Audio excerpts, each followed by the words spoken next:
24장 1절에 보면 24장 전체가 다루는 환상을 예레미야가 본 그 시점을 명확하게 말하고 있습니다.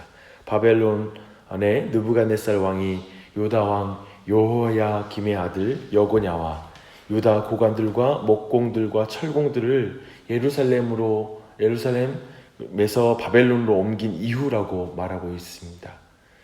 그 지금 유다의 분위기를 우리는 충분히 짐작할 수가 있습니다.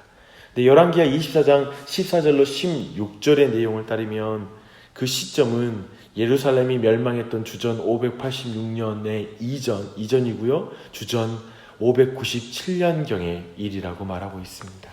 이때 바벨론으로 붙잡혀간 사람들은 고니야 왕과 선지자 에스겔 그리고 왕의 아내들과 어머니 7,000명의 용사들과 고급 기술자들 그리고 정치 지도자와 같은 유다의 유능한 사람들을 다 데리고 갔습니다. 그들은 사실 유다가 더 이상 반란을 일으키지 못하도록 유다의 어떤 바벨론의 인질로 끌려간 그러한 사람들이기도 합니다.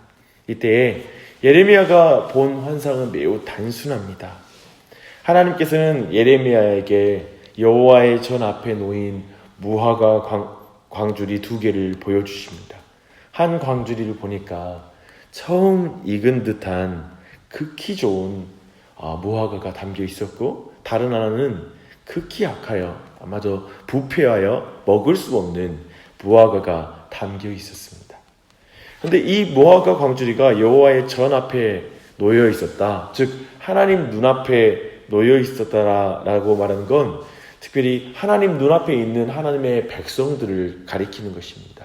그런데 하나님의 눈앞에 두 부류의 백성들이 놓여 있는데, 그 하나는 바로 하나님 눈앞에 있지만 그들의 운명은 극단적으로 갈리는, 정말 그렇게 본다면 하나님 눈앞에 2가지로 운명이 갈린 안타까운 모습입니다. 하나는 극히 좋은 무화과이고 다른 것은 극히 악한 것이었습니다. 극히 좋은 무화과는 바벨론의 포로로 잡혀간 사람들을 지칭하고, 극히 악한 무화과는 예루살렘에 남겨진 사람들을 가리키는 것입니다. 바벨론에 잡혀간 자들은 고니야 왕으로 대표되고요. 바벨론에 예루살렘에 남겨진 자들은 시드기야 왕으로 대표됩니다. 전자에 대해서는 하나님께서 그들을 돌아보시고 좋게 하사 다시 이 땅으로 인도하여 세우고 헐지 않으시며 심고 뽑지도 않겠다고 말씀하십니다. 그들에게는 하나님을 아는 마음을 주실 것이고 전심으로 하나님께 돌아오게 하사 하나님은 그들의 하나님이 되시고 그들은 하나님의 백성이 되게 하실 것이라고 말씀하십니다. 반면 남아있는 시드기야 및 백성들은 썩은 무화과를 버리듯이 조금도 아까워하지 아니하시고 버릴 거라고 8절에서 말합니다. 에스겔서 33장 23절로 29절의 말씀 보니까 이 당시에 시드기야와 함께 유다 땅에 남아있는 자들의 죄의 목록이 나옵니다. 우상 숭배와 자기 칼을 믿고 여전히 살아가는 모습이 등장하죠.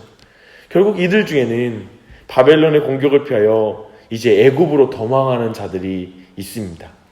이들은 하나님의 심판을 인간적인 방편으로 피해보려고 여러 가지 시도를 한 매우 불경건한 자들이라고 예레미야는 지적하는 것입니다. 이것은 예레미야가 줄곧 주장한 하나님의 심판을 피하려 하지 말고 받아들여라 라는 그 메시지에 불순종하는 것입니다.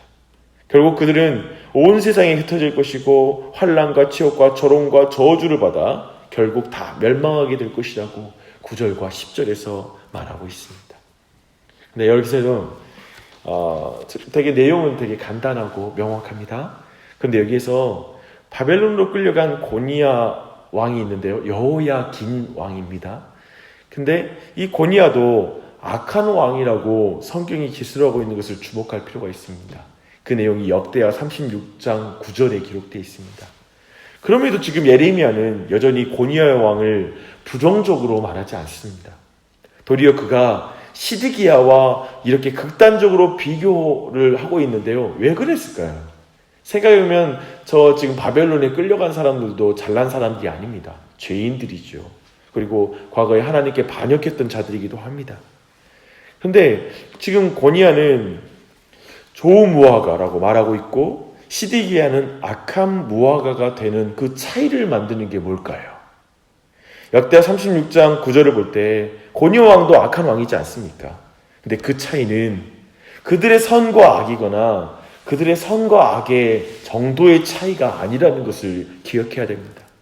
예레미야가 이 계시의 말씀을 들었을 때 지금 고니아와 그리고 사로잡혀간 사람들은 이미 하나님의 연단과 그리고 그 연단의 불로 정화를 받고 있는 거예요.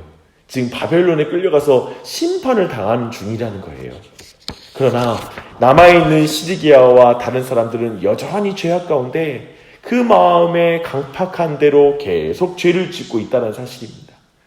지금 고니아 왕은 하나님의 심판을 받아들이고 바벨론의 포로로 끌려간 상태이고 지금 시드기야는 전혀 하나님의 심판 앞에 순종할 마음, 순응할 마음이 없는 거예요. 시드기야는 결국 나중에 애굽을 의지하여 바벨론에 반역합니다. 쉽게 말하면 그것은 단순히 정치적인 독립이 아니라요. 하나님의 연단을 거절하는 것이고 징계를 거절하는 것이고 하나님을 반역하는 것입니다. 이런 점에서 하나님의 징계와 연단을 받는다는 것은 실로 복된 일입니다. 그것은 극히 좋은 무화과가 되어가는 과정에 있다는 걸 기억할 필요가 있어요. 한편 저 고니아가 왕과 그리고 이스라엘 백성이 바벨론에 끌려가는 게 그냥 비참하게만 보이는 그런 모습으로 보이지만 사실 그것은 좋은 무화과가 되어가는 과정입니다. 그러나 하나님의 연단을 받지 않고 살아가는 것은 그야말로 두려운 일이 아닐 수 없습니다. 또한 하나님께 연단을 받을 때 어떻게 받아야 할까요?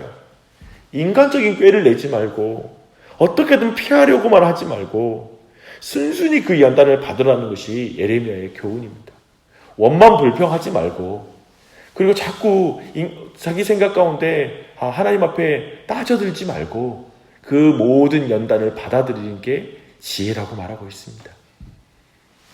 왜냐하면 연단은 소망을 이루기 때문에 그렇습니다. 연단은 하나님을 아는 마음을 우리 속에 창조합니다. 이것은 단순한 지식이 아니라 하나님께 믿음과 사랑으로 순종하게 만드는 그런 마음이 연단 가운데 우리 안에 만들어지는 것입니다. 좀 더 이 내용을 적용적으로 묵상하고 같이 기도했으면 좋겠습니다. 우리의 인생을 한번 보십시오. 우리가 원치 않는 고통스러운 과정을 삶 속에 경험합니다. 자녀들이 병으로 고통받을 수 있고 경제적인 어려움이 닥칠 때도 있습니다. 원치 않는 일을 할 때도 있고요. 관계가 깨질 때도 있습니다. 오해받고 비난받을 때도 우리의 인생에 있습니다. 얼마나 그런 것이 아픈지 모릅니다. 고통스러운지 모릅니다. 우리는 그것의 원인을 찾다가 나를 고치기 원하는 하나님의 손길이라고 생각할 때 그것을 징계라고 부르고요. 또 나를 더욱 온전하게 하기 위한 하나님의 손길이구나 라고 느낄 때 연단이라고 표현합니다. 사실 우리는 징계로 느끼던 연단으로 느끼던 항상 우리에게 주어진 모든 상황을 하나님의 섭리로 인정하는 게 중요합니다. 때론 우리에게 주어진 상황이 정말 연단과 징계처럼 느껴지는 상황일지라도 그 모든 걸 하나님의 섭리 가운데 인정하는 태도가 중요합니다. 하나님의 섭리는 선하신 하나님의 통치임을 믿고 내가 고쳐지고 온전케 되기 위한 기회로 분명히 모든 악을 선으로 바꾸신 하나님께서 이 상황을 붙잡고 계신다라는 믿음을 가져야 될 것입니다. 그렇게 나아갈 때 우리는 감사하고 기뻐할 수 있는 것입니다. 그러나 많은 사람들이 자신이 당하는 삶을 받아들이지 못하는 것 같습니다. 사실 그것이 고통입니다. 하나님께 원망하고요. 그저 또 내 힘으로 피해보려고 안간힘을 씁니다. 그럼 내가 이걸 어떻게 할까? 밤잠을 설치면서 그것을 어떻게 해볼까라고 고민하면서 보내기도 합니다. 그걸 어떻게든 내 힘으로 상황을 바꿔보려고 노력하는 것입니다. 그러나 부정적이게만 보이는, 어쩌면 나에게는 나쁘게만 보이는 그 모든 과정을 거치는 것이 순종일 수 있습니다. 그 모든 상황이 하나님께서 주신 모든 환경인 걸 기억하고 그걸 받아들이며 그 가운데 하나님을 붙잡는 것이 매우 중요합니다. 그리고 오늘 말씀, 특별히 예레미야는 지금 예루살렘에 남아있는 자들보다 바로 저 바벨론을 끌려가 있는 그 사람들에게서 소망을 발견하는 것을 보게 됩니다.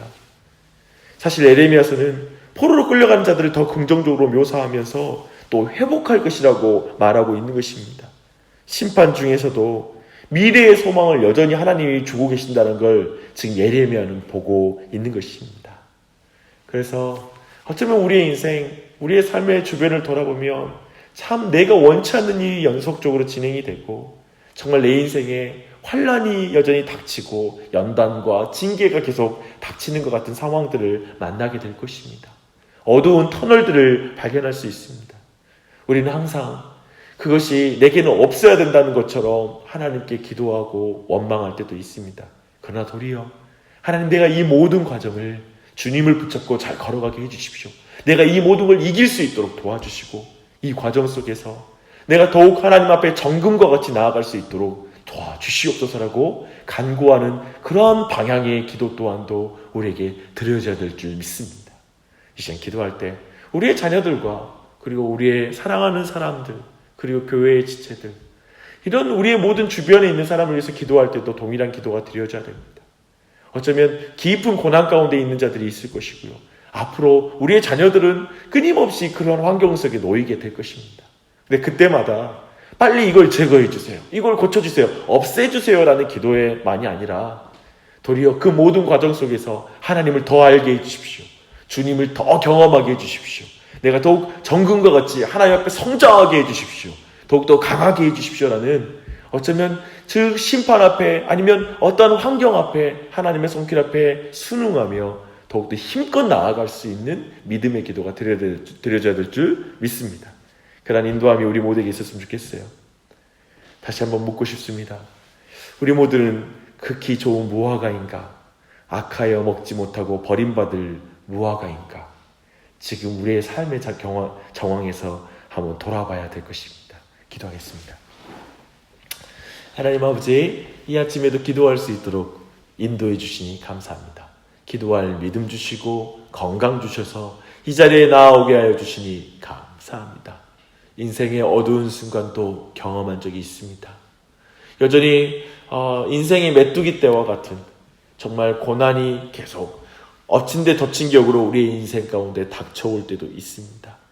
그래서 그것이 징계인지 저주인지, 그리고 그것이 내 안에 연단인지 내 스스로 그것이 부정적이만 보일 때도 있었던 것을 우리는 경험한 적이 있습니다.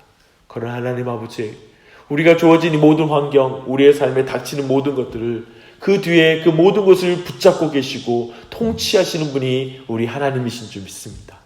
주님은 모든 악을 선으로 바꾸실 수 있는 하나님이십니다.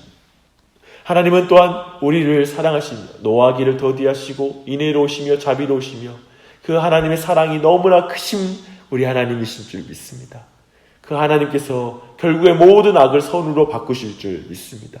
그러하게 그 하나님을 믿음으로 말미암아 우리가 더욱 담대히 기도하게 도와주시옵소서. 하나님의 징계와 연단을 순순히 받는 믿음을 주시옵소서. 연단을 통하여 소망을 이루어 주시옵소서. 하나님을 아는 마음으로 더욱 순종하여 사는 은혜를 우리 모두에게 부어주시길 간절한 마음으로 기도합니다. 그래야 비록 연단을 받아도 하나님 앞에서 극히 좋은 무화과로 익어가는 은혜를 우리 모두에게 부어 주시옵소서. 주님 눈앞에 좀 편할지 모르지만 썩어 있는 무화과가 되기를 원치 않습니다. 지금 현실적인 상황이 남들이 볼 땐 비참한 것 같지 모르지만 주님 앞에 정말 아름답고 좋은 무화과로 우리의 삶이 익어가길 간절히 원합니다. 그런 은혜 부어주시옵소서. 오늘도 그 은혜가 우리 모두에게 부어주길 간절히 간구하며 온 교회에 부어주길 간구하며 예수님의 이름 받들어 기도합니다. 아멘.